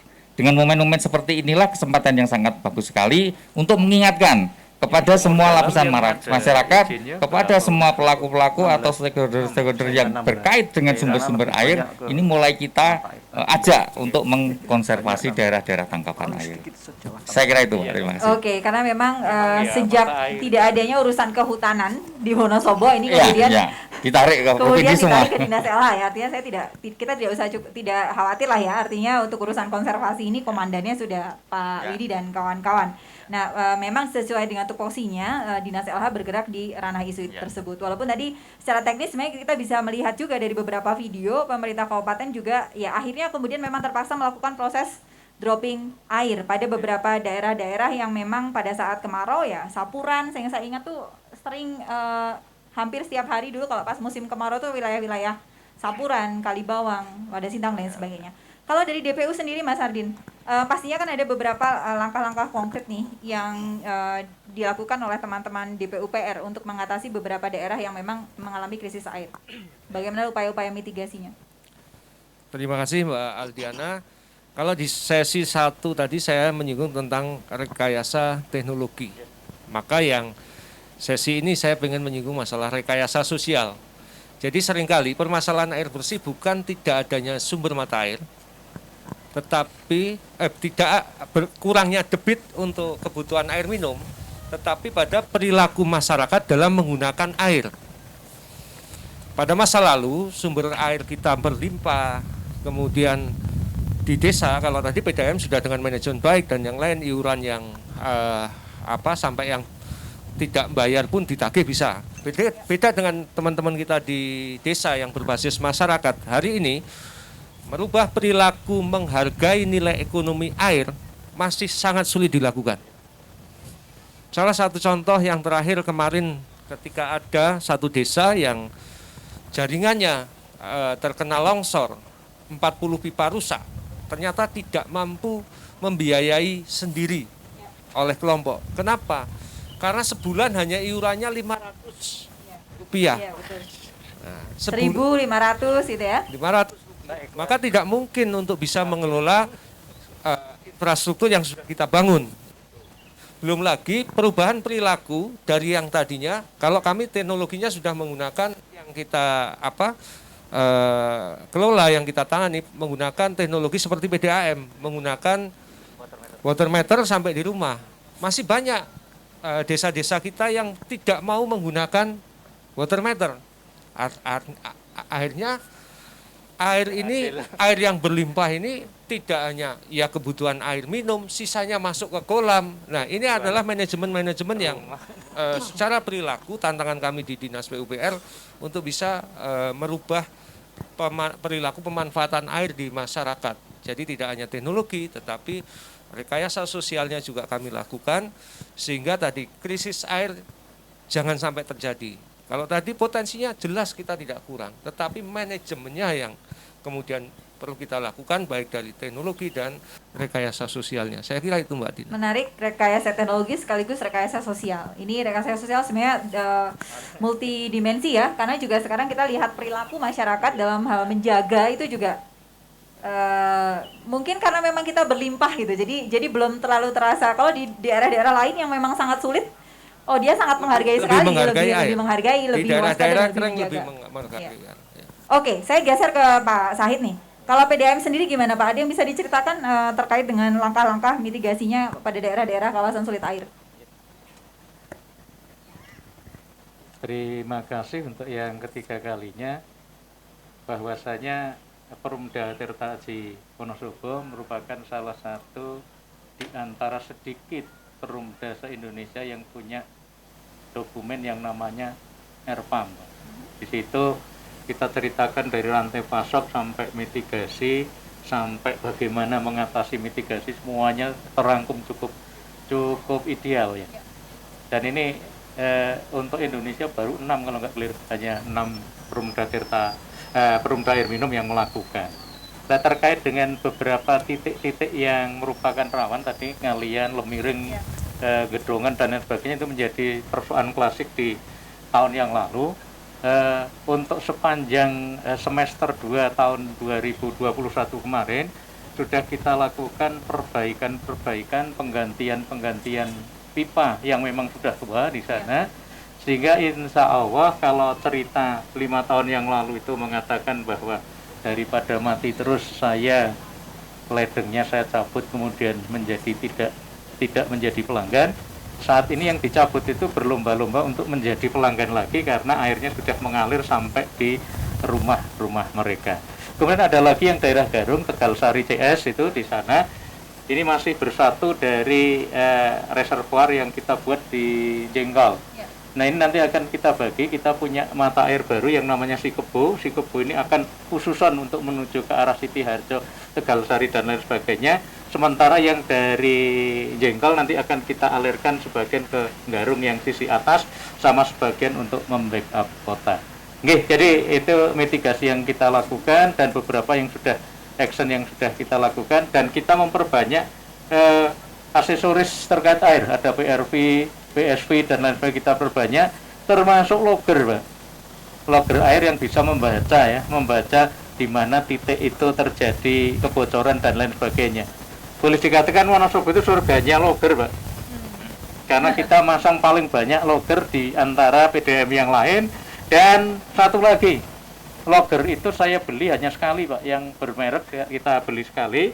Kemudian saya punya staf yang ahli di bidang itu, dibongkar, sekarang kita produksi sendiri, Pak. ATM berarti ya, Pak? Iya, jadi ATM betul, dan kita produksi dan menjual ke PDAM yang lain. Saya kira upaya-upaya semacam itu harus terus dilakukan di sela-sela perbaikan teknologi, rekayasa teknologi yang juga harus diikuti. Demikian, Bu, terima kasih. Ya. Terima kasih Pak Said, kabar baik untuk warga Wonosobo ya. Banyak hal yang sudah dilakukan oleh PDAM. Ini pastinya daerah-daerah yang mungkin menonton hari ini di Web TV ini menerima banyak sekali kabar baik dari PDAM kita. Kita ke segmen terakhir nih, pertanyaan terakhir. Kita akan lebih fokus ke bagaimana melestarikan sumber airnya, bagaimana aksi konservasinya. Tapi saya mungkin ke Pak Heru dulu deh, untuk pertanyaan terakhir ini. Ini kan istilahnya dulu ada istilah daerah hulu ini menanam, kemudian daerah hilir ini membayar gitu ya Pak ya. Bagaimana sebetulnya membangun hubungan simbiosis mutualisme sebetulnya antara daerah-daerah yang berada, antara masyarakat yang berada di daerah resapan air dengan rekan-rekan masyarakat yang ada di daerah cekungan air tanah. Ini bagaimana sih Pak? Ada contoh praktiknya kira-kira simbiosis mutualisme yang bisa dibangun nih, utamanya juga rekayasa sosial menjadi salah satu isu kita. Seperti apa Pak Heru? Pakai ini? Iya, nggak apa-apa. Oke, mungkin saya ingin menanamkan paradigma dulu nih. Jadi air hujan yang jatuh di daerah imbuhan itu akan meresap ke dalam tanah. Kemudian kemampuan untuk menangkap airnya, kemampuan untuk menampung airnya tergantung dari kondisi porinya. Yang kedua, kemampuan untuk meneruskan dari daerah imbuhan, daerah pengaliran sampai daerah discharge atau pengambilan itu bisa sampai 100 tahun. Jadi bisa jadi air yang dipakai, diambil melalui sumur bor atau sumur penduduk di daerah discharge atau pengambilan itu air hujan yang 100 tahun yang lalu, tergantung dari kondisi porositas dan permeabilitas tadi. Itu yang perlu kita sadari. Artinya apa? Berarti kita harus hemat, kita harus peduli dengan keberadaan air ini. Air adalah kebutuhan pokok hajat hidup orang dan makhluk hidup dan tanaman. Kalau nggak ada air, semuanya akan mati. Itu yang perlu disadari. Makanya membangun hubungan itu adalah ada kepedulian dalam arti bagaimana yang daerah-daerah yang banyak air berhematlah untuk disediakan pada daerah-daerah di mana air menjadi sulit. Nah, kemudian tadi sudah disampaikan juga perlu ada yang namanya air bukan air tanah ya, contoh air permukaan, ada pendaya gunaan, ada konservasi. Jadi jangan hanya digunakan saja, perlu dipikirkan juga konservasinya. Konservasi apa? Konservasi tujuannya adalah bagaimana kita memanfaatkan air, dalam hal ini konservasi air tapi tetap terjaga kebutuhan untuk anak cucu kita di masa yang akan datang. Caranya ya berhemat, tadi dengan teknologi, tadi juga dengan cara bagaimana kita menjaga daerah imbuhan agar tetap lestari. Jadi seperti itu. Kemudian tadi sudah dari video banyak disampaikan, ada daerah yang sulit air. Sebenarnya sudah di awal sudah disampaikan bahwa itu perlu dari PDAM Wonosobo itu paling untung di seluruh Jawa Tengah. Paling untung seluruh Indonesia. Jadi paling untung. Jadi siap menerima challenge lagi ya harusnya ya. Hasil keuntungan ini sedikit banyak dipakai untuk konservasi dan juga untuk pembangunan jaringan transmisi dan distribusi kaitannya dengan daerah-daerah yang tadi rawan air, masalah air. Ya, inilah prinsip keadilan, terutama untuk kebutuhan pokok sehari-hari. Inilah prinsip keadilan. Jadi seperti itu. Saya yakin masih punya dana banyak.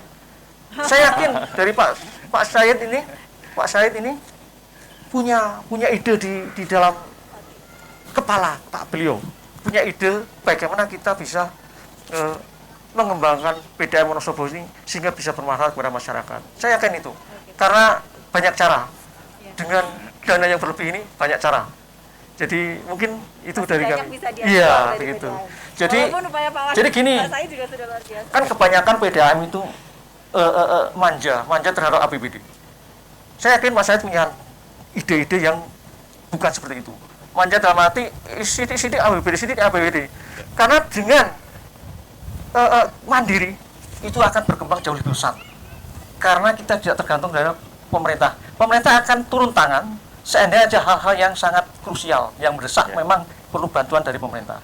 Jadi itu dari kami. Matur suwun Mbak Dina. Iya. Yang daerah hulu itu gimana? Ya. Pak, ternyata nggak cuma challenge-nya dari sini, dari Pak Heru juga men-challenge. Mas Adin juga kayaknya tadi udah ngambil mic nih, mau nambah challenge apa lagi. Nanti Mas Adin sekaligus menambahkan di akhir mungkin ya, sebelum saya pengen ke Pak Widi dulu untuk yang terakhir ini. Karena sebelum air hujan di hari air ini membasahi kita semuanya ini alam di sini cukup lestari ya, karena dari tadi kita duduk di sini dihibur oleh banyak hewan-hewan. ada ulat jatuh, tawon gitu ya. Jadi area ini ekosistemnya masih sangat terjaga dan sebentar lagi sepertinya juga air hujan akan menghibur kita. Jadi ini pertanyaan terakhir untuk Pak Widi. Terkait dengan konservasi ini baru saja kemarin kalau tidak salah pemerintah Kabupaten Wonosobo dan juga DPRD mengesahkan Perda baru tentang perlindungan dan pengelolaan lingkungan hidup. Apa nih harapan dari Perda baru ini, Pak? Kira-kira dan itu pertanyaannya pertama, sekaligus kalau harapan dari Dinas LH sendiri kepada masyarakat nih, kebetulan ini momentum di Hari Air, apa yang bisa disampaikan, Pak? Ya, ini menyangkut masalah regulasi. Jadi regulasi ini tentunya kan ada pengaturan ya, jadi antara hak dan kewajiban masyarakat di dalam pengelolaan perlindungan atau kelestarian lingkungan hidup. Di situ memang ada pasal-pasal bagaimana kita mengelola lingkungan di komunitas-komunitas maupun di masyarakat. Misalnya komunitas itu terkait dengan sungai. Kalau di masyarakat ya bagaimana mengelola sumber-sumber air yang non dikelola oleh PDAM. Itu nanti memang di pasal-pasal tersebut memang diatur. Dan selama ini belum ada. Insya Allah dengan adanya regulasi ini masyarakat maupun pemerintah sudah jelas, tugas dan fungsinya sangat jelas, hak dan kewajibannya. Ini kabar baik juga berarti untuk para penggiat komunitas pencinta air dan sungai ya, karena kemudian banyak hal yang diatur di situ. Iya. Artinya lebih leluasa untuk hal itu. Tidak ada yang perlu ditakutkan lagi karena aturannya atau regulasi sudah ada. Kemudian terkait dengan konservasi tadi yang bisa disimpulkan dari data-data kami, ini memang ada sekitar 11,7% mata air yang di Kabupaten Wonosobo ini rusak ya, dari 1.675. Nah, terkait dengan ini saya ingin atau menghimbau ya, jadi untuk komunitas-komunitas yang selama ini bekerja sama dengan LH yang begitu peduli terhadap lingkungan, kemudian juga rekan-rekan atau teman-teman dari pegiat lingkungan dan juga dari BUMN, BUMD ini terus bekerja sama dengan kami, dibantu kami dengan CSR dan sebagainya karena permasalahan air ini sudah cukup, walaupun sumbernya masih banyak, tapi kalau kita bicara 10, 20 tahun atau 30 tahun ke depan, ini memang juga sudah bisa dikategorikan mengkhawatirkan. Saya kira itu, Mbak. Terima kasih, Mbak. Terima kasih Pak Widi. Dan terakhir nih di Mas Ardin nih, ini yang sebetulnya topik yang sangat menarik ya, bagaimana kemudian kita upaya konservasi tetapi dari perspektif pengendalian tata ruang. Ini kan susah banget kayaknya kalau di Wonosobo, tantangannya cukup banyak nih. Ini gimana Mas Adi sebetulnya menjaga kelestarian dari pengendalian tata ruang? Kalau saya lihat ngintip sebentar dari revisi Perda RT RW ini juga diatur soal insentif, disinsentif, kemudian ada sanksi yang jelas. Mas Adi bisa cerita mungkin lebih jauh. Terima kasih. Saya juga kesempatan ini terima kasih Pak Heru tadi memberikan tantangan kepada PDAM, ini mewakili tupoksi saya. Tadi yang saya bantu juga loh, Mas Adi. Oh iya Mbak Aldiana juga. Jadi diingatkan betul PDAM jangan hanya yang tadi enak-enak saja. Mudah-mudahan di hari yang bersejarah ini karena Hari Air Sedunia nanti kemudian ada perubahan keadilan mendapatkan air di Wonosobo. Nah, di sisi tata ruang, Mbak, pengendalian tata ruang tentunya akan menjadi salah satu instrumen bagi upaya kita mempertahankan air bagi anak cucu kita. Hari ini proses RT RW sedang kami lakukan revisi dan insya Allah di semester pertama ini sudah bisa disahkan oleh Kementerian ATR BPN di lintas sektornya. Kemudian bisa segera kita perdakan. Nah, selanjutnya tantangan kita setelah menyusun rencana tentunya adalah bagaimana mengendalikan pemanfaatannya. Pada kesempatan ini tentunya kesempatan yang baik untuk mengingatkan kita semua, baik yang ada di sini maupun pemirsa yang ada di web TV, bahwa seringkali upaya kita menggerakkan ekonomi, kemudian menggunakan ruang, tentunya akan berhadapan dengan upaya kita mempertahankan lingkungan. Kalau tanpa kesadaran kita bersama bahwa apapun yang kita lakukan untuk kegiatan ekonomi akan memberikan dampak pada upaya kita mempertahankan keseimbangan lingkungan ini, maka kita pada saatnya akan tidak bisa memberikan air pada anak cucu kita. Karena itu, secara formal tentunya pengendalian tata ruang tidak berhenti pada tata ruangnya saja. Pada mekanisme perizinan ada KKPR atau yang dulu adalah rekomendasi tata ruang. Nah, hari ini Undang-Undang Cipta Kerja mengamanatkan kita KKPR. KKPR seakan-akan lebih mudah karena ada pernyataan mandiri. Tetapi sejatinya tetap prinsip-prinsip upaya kita mempertahankan lingkungan, prinsip-prinsip kita mengendalikan. Jadi ini lebih besar. Izinnya lebih mudah, tetapi tantangannya adalah di pengendalian, terutama di kami di pemerintah kabupaten. Nanti ada filter berikutnya, tidak hanya cukup KKPR atau persetujuan ruang, tetapi ada UKL, UPL, ada AMDAL yang ada di Dinas Lingkungan Hidup. Pemerintah sekali sudah memberikan sistem yang baik, sistemnya sudah disediakan, tinggal bagaimana kita yang ada di pemerintah kabupaten mengimplementasikan kebijakan-kebijakan itu dengan sebaik-baiknya. Pengendalian tata ruang menjadi tantangan besar bagi pemerintah kabupaten. Kalau di era yang lalu kita tahu bersama banyak yang tidak terkendali karena kesalahan kita masa lalu. Maka di hari yang baik ini Pak, saya mengajak kita semua di hari air sedunia ini untuk memastikan bahwa anak cucu kita kebagian air, maka pengendalian tata ruang mari bersama-sama kita lakukan, baik oleh pemerintah kabupaten, didukung oleh teman-teman dari penggiat lingkungan untuk mengkritisi bagaimana pola pemanfaatan ruang di Wonosobo, sehingga kami tentunya bukan sempurna, pemerintah kabupaten, teman-teman yang di OPD, kalau ada kurang cermatnya silakan diingatkan. Forum-forum komunitas ini forum yang baik untuk kita saling mengingatkan. Watawasau bil haq, watawasau bis sabr. Saya kira itu sudah mulai ketularan Pak Albar. ya. Oke, tetapi karena ini menjadi faktor yang sangat penting ya untuk menjaga warisan 23% kawasan resapan air dan lain sebagainya, sehingga pengendalian tata ruang ini kan menjadi satu hal yang sangat sentral sebetulnya. Ketika kita gagal, maka jelas itu salah satu kesalahan yang kemudian akan sangat mengganggu bagaimana kestabilan air untuk masa depan. Secara aturan sendiri, kalau sekarang sepertinya juga sudah ada sanksi dan juga insentif, disinsentif itu sudah lebih jelas ya sepertinya Mas Adin ya. Jadi di PP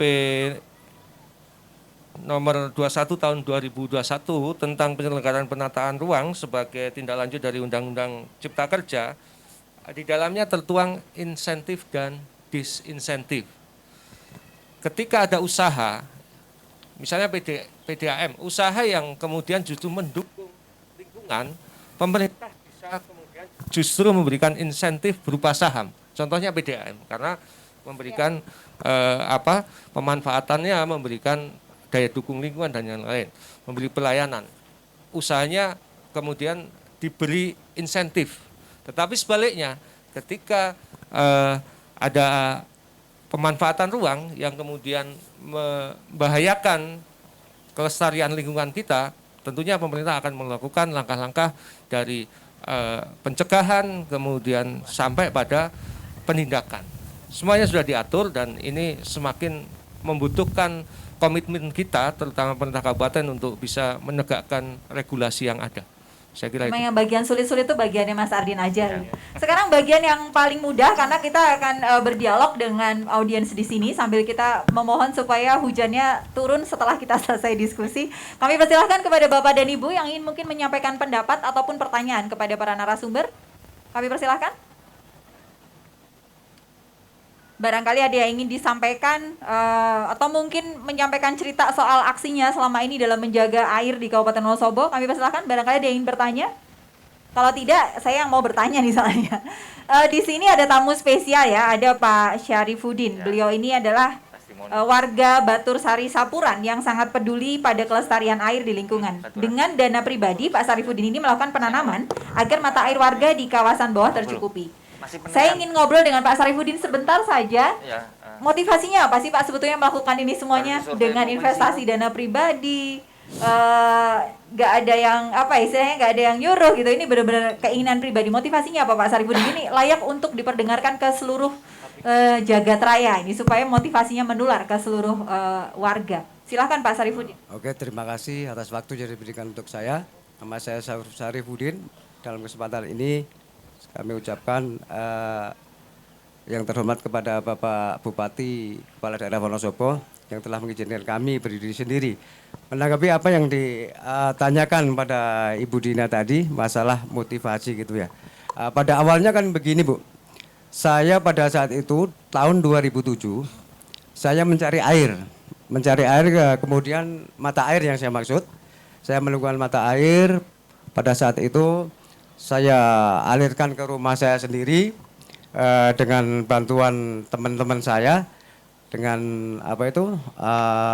saya bagikan pada keluarga menjadi 3, dengan rasa terima kasih saya sehingga saya timbul keinginan untuk mengembalikan air yang sudah saya ambil untuk keluarga saya, sehingga saya timbul rasa terima kasih kepada hutan. Tentunya pada bapak-bapak hutani saya harus mengembalikan tanaman-tanaman yang sudah ditebang, karena pada awalnya pada saat itu tahun 2009 itu terjadi banyak penebangan liar sehingga hutan kita yang ada di kawasan Kalitelu itu habis Bu, bukannya habis tapi udah jarang-jarang sekali. Maka saya prihatin sekali untuk bagaimana untuk mengembalikan tegaan-tegaan kayu yang ada di situ harus berdiri seperti semula sehingga bisa menghasilkan air. Karena menurut hemat saya, kalau air saya ambil misalnya dari warga saya, warga sekitar dan keluarga saya, ketika saya ambil air, kalau saya tidak ada inisiatif untuk merawat tuk dan sebagainya, niscaya yang di bawah-bawah itu akan habis air tersebut. Maka saya punya keinginan bagaimana dengan masyarakat untuk mengembangkan bagaimana merawat air yang ada di Dusun Banaran. Begitu Bu awal mulanya. Oke Pak Sarifudin, kalau dengar Pak Sarifudin sebetulnya akan menjadi seseorang yang akan dicalonkan menerima penghargaan Kalpataru. Untuk itu terima kasih, tapi saya tidak begitu mengharap Ibu, karena saya dengan tulus ikhlas, saya tidak ada rasa untuk terima kasih. Karena itu saya hanya ucapan terima kasih utama kepada Tuhan, keduanya kepada pihak dari Bapak Perhutani yang sudah memperbolehkan saya mengambil air, sehingga masyarakat kami bisa menikmati air bersih tanpa membeli. Bagaimana kalau saya mulai dari tahun 2007 sampai sekarang, misalnya dari PDAM mau bayar berapa saja itu Bu, tentunya sudah banyak sekali warga Batursari gitu kan. Dengan adanya itu, maka saya membantu dengan masyarakat Batursari, saya mengembalikan tegaan-tegaan kayu dengan harapan air tersebut bisa lestari dan lebih lebih menambah debit-debit air yang sudah diambil dari warga Batursari khususnya. Begitu, terima kasih Bu. Luar biasa, berangkat dari hati mengucapkan terima kasih kepada bumi ya. Iya, Semoga begitu, semangatnya Bu. Pak Sarifudin ini menular kepada kita semuanya dan kepada pemirsa Web TV yang ada di rumah. Baik Amin. Bapak dan Ibu, saya tawarkan kembali barangkali ada yang ingin bertanya kepada para narasumber kita, teman-teman dari BPSPAM mungkin atau dari Perhutani. Kami persilahkan. Oke, berarti berikutnya saya malah pengen tanya lagi nih. Yang kedua pengen ngobrol dengan kawan-kawan dari Aqua atau PT Tirta Investama. Hadir tidak ya? Nanti juga mungkin. Oke. Baik Pak, pengen ngobrol sebentar. Ini kan bertepatan dengan Hari Air Sedunia. Kebetulan tema hari ini tuh kan sebetulnya tema tahun ini adalah air tanah atau groundwater. Ini Tirta Investama yang selama ini memproduksi air dalam kemasan menggunakan air tanah ini kira-kira bisa diceritakan sebenarnya bagaimana produksinya selama ini dan bagaimana upaya PT Tirta Investama sendiri untuk merawat air tanah di Wonosobo. Saya lihat memang kalau saya main ke Blederan dan sebagainya banyak daerah-daerah juga yang sudah menerima CSR dan program dari PT Tirta Investama sendiri. Tapi mungkin bisa diceritakan lebih jauh bagaimana selama ini PT Tirta Investama memanfaatkan air tanah di Wonosobo dan juga upaya untuk merawatnya. Kami persilakan Pak. Bismillahirrahmanirrahim. Assalamualaikum warahmatullahi wabarakatuh. Sebelumnya kami sampaikan salam hormat untuk Bapak Muhammad Albar beserta Pak Widi yang telah menyelenggarakan acara ini ya dari Dinas Lingkungan Hidup. Ini di rangkaian acara Water Day ini luar biasa, temanya sangat lokal sekali, menyentuh sekali ngerumat banyu kanggo anak putu, ini menyentuh sekali. Dan terima kasih Mbak Diana. PT Tirta Investama Wonosobo sebagai bagian dari korporasi di Wonosobo, kami menyadari betul bahwa bisnis kami tidak lepas dari air. Seperti tadi beliau Pak Wakil Bupati menyampaikan bahwa manusia tidak akan bisa bertahan hidup jika tidak ada air. Jadi kami menyadari seperti itu dan kami sangat respect dengan acara-acara seperti ini. PT Tirta Investama sesuai visi dari Aqua Danone Group itu memberikan hidrasi yang sehat untuk masyarakat luas, dan tentunya kami menggunakan air tanah yang memang betul-betul kami selektif pilihan. Dan ini tentunya kami juga tidak bisa bekerja sendiri, sehingga kami juga bekerja sama, berkolaborasi dengan dinas terkait, dengan Perumda, Tirta Aji, dan yang lainnya. Dan untuk prosesnya sendiri kami menggunakan proses yang betul-betul terkontrol, termonitor dengan aman, dengan menggunakan Good Manufacturing Practice dan HACCP, Food Safety Management. Kemudian kalau tadi tanyakan bagaimana cara merawatnya, jelas kami menyadari bahwa seperti yang disampaikan oleh Pak Heru, bahwa sebenarnya air yang kita pakai sekarang ini adalah air yang 100 tahun yang lalu. Mungkin pada waktu 100 tahun yang lalu tuh warganya belum sebanyak, khususnya di Wonosobo, seperti disampaikan Pak Ardin tadi, itu belum sebanyak sekarang. Jadi bagaimana untuk anak cucu kita, anak putu kita nanti, dan kami sebagai korporasi juga memikirkan itu. Sehingga kami melakukan perawatan-perawatan. Jadi Danone Aqua saat ini ada 21 pabrik dengan menggunakan air tanah, dan setiap pendirian pabrik kita melakukan survei minimal 2 tahun. Dan itu kami bekerja sama dengan yang memang lebih ahli. Jadi kami untuk Wonosobo kami menggandeng dari Fakultas Geologi UGM. Dan tentunya di tempat lain juga menggandeng dari institusi akademik lainnya. Jadi kami mencari daerah resapan, daerah imbuhan yang memang itu menjadi area-area yang harus kita rawat, area-area yang harus kita jaga, area-area yang harus itu bisa menjadi cadangan air kita untuk anak putu nanti. Dengan melakukan penanaman, konservasi penanaman pohon, tadi juga disampaikan oleh Pak Syahid, kami juga melakukan penanaman pohon yang tidak hanya sekali tanam langsung mati. Dan kami punya juga teknologi menggunakan jejak in. Ya, jejak in ini kami juga kerjasama dengan alhamdulillah juga teman-teman dari Akademisi Unsik, dari Ancala, kemudian juga dari Mitra juga dengan Karang Taruna juga, untuk melakukan monitoring. Jadi bisa terkontrol. Kalau sekarang ini kami sudah menanam 34.500 pohon di area wilayah Ricas, di area Gunung Bismo. Itu bisa terkontrol berapa yang masih hidup, berapa yang sudah tidak ada, dan kami wajib mengganti itu.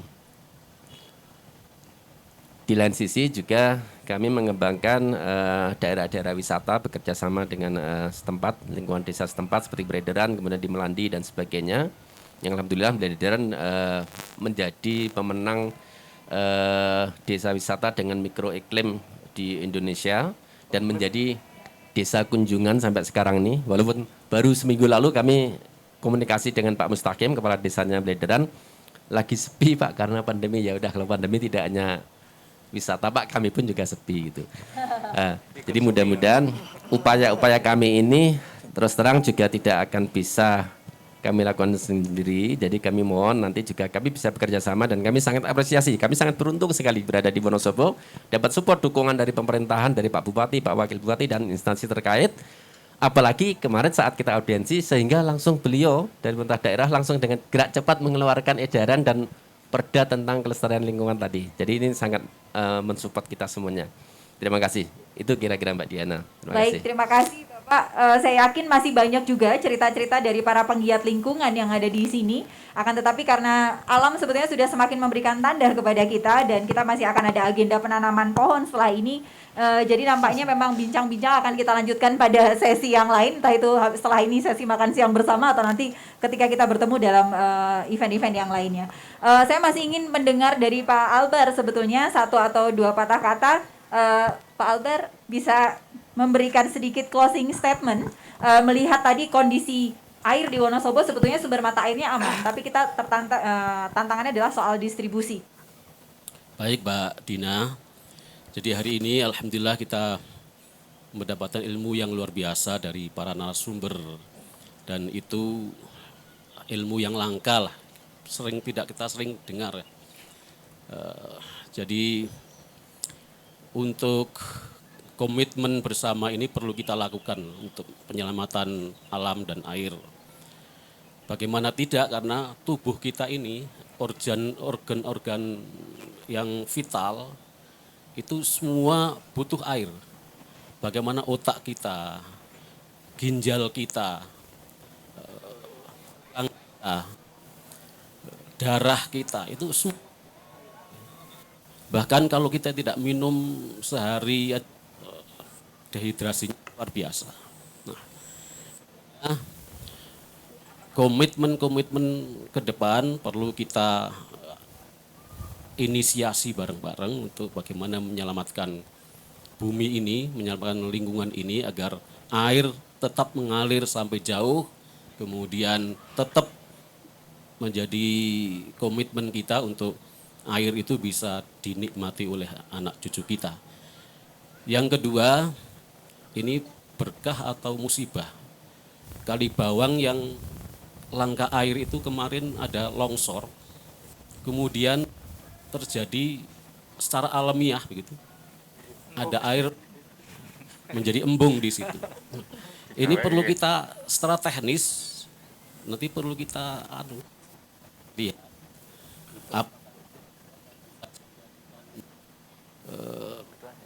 sumber air yang bisa dimanfaatkan oleh masyarakat Kali Bawang.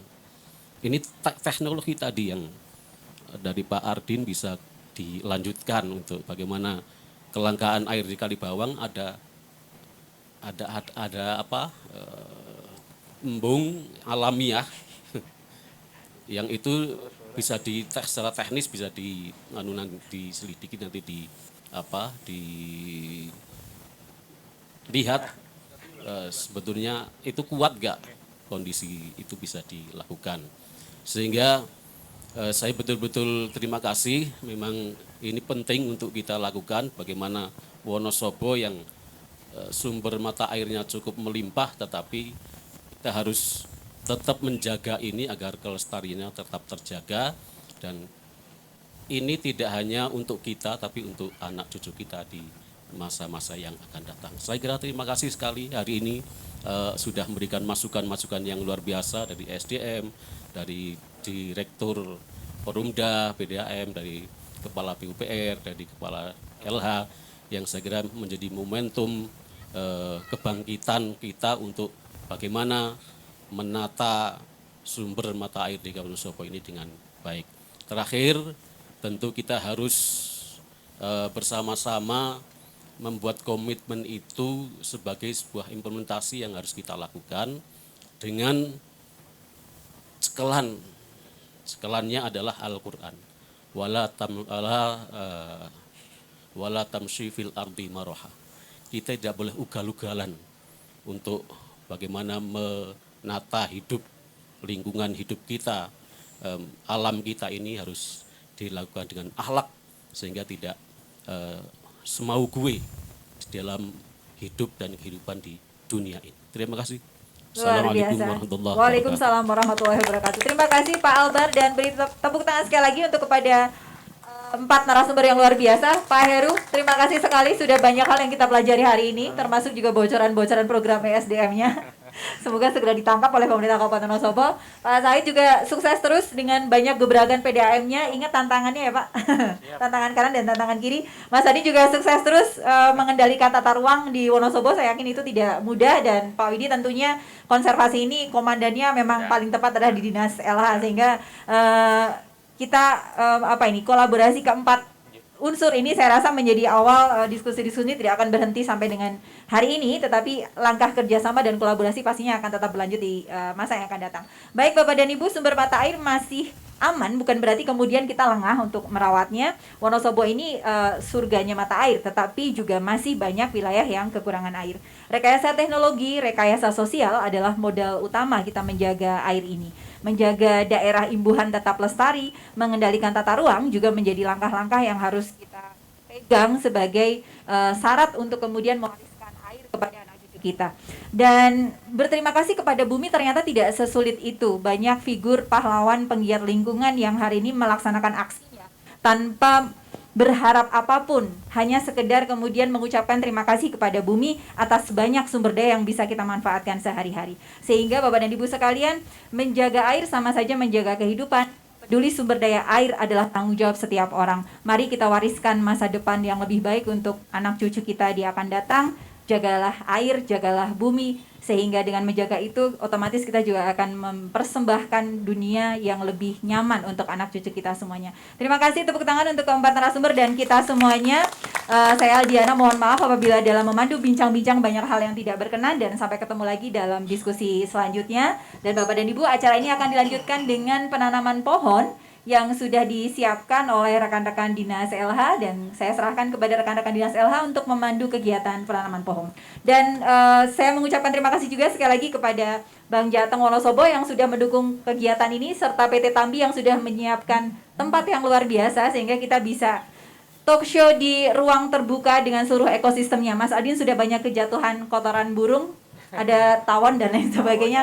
Sekali lagi terima kasih kepada PT Tambi dan juga kepada Bang Jateng Wonosobo. Dan saya kembalikan ke teman-teman Dinas LH untuk segera memandu kegiatan penanaman pohon. Kami akhiri sekali lagi, wassalamualaikum warahmatullahi wabarakatuh. Waalaikumsalam warahmatullahi wabarakatuh.